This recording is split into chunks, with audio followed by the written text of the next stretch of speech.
So మన liposomal technology ఎలా అంటే ఇన్స్టెంట్ గా సాల్వ్ చేస్తుంది. అవునా? మీకు నిద్ర ఇష్యూ ఉన్నా గానీ, స్ట్రెస్ హ్మ్. ఉన్నా గానీ, హ్మ్. మనకి హెయిర్ ఫాల్ ఉన్నా గానీ, ఐరన్ డెఫిషియన్సీ ఉన్నా గానీ, విత్ హయ్యర్ రిజల్ట్స్ ఇన్స్టెంట్ గా చూపిస్తుంది. ఓకే. ఇది యుఎస్ వాళ్ళు ఎప్పుడో అడాప్ట్ చేసుకున్నారు ఈ టెక్నాలజీ. 1960s లోనే అడాప్ట్ చేసుకున్నారు. ఓకే.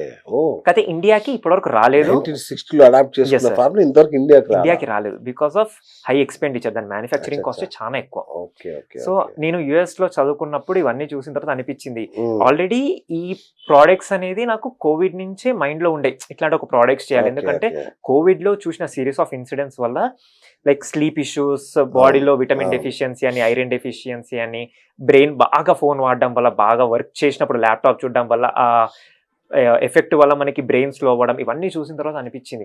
ఇట్లాంటి జనరల్ చిన్న చిన్న ఇష్యూస్ మీద మెడిసిన్‌తో కాకుండా రోజు తినే ఫుడ్‌తోనే ప్రాబ్లమ్ సాల్వ్ చేసామనుకోండి. అవును. చాలా మంది హ్యాపీగా తీసుకోవడానికి ఇష్టపడతారు. అద్భుతంగా. ఆ! కాకపోతే నాకప్పుడు ఆలోచించిన దాని ప్రకారం చూస్తే ఇట్స్ ఎ లెంతీ ప్రాసెస్. అంటే క్యూర్ చేయాలంటే 6 to 1 ఇయర్ అవును. అవును. యూసేజ్ మినిమమ్ పడుతుంది. యూఎస్‌కెళ్ళాక ఈ లైపోజోమల్ టెక్నాలజీ చూసాక అనిపించింది. Instant technology, instant wonderful. Usage, wonderful. Instant result. ఆ! సో, ఎందుకు మనం ఇది తీసుకురాకూడదు అనిపించి అక్కడ జాబ్ అనేది క్విట్ చేసి హ్మ్. ఇండియాకొచ్చి ఇది స్టార్ట్ చేయడం అనేది జరిగింది కంపెనీ. వావ్! సూపర్.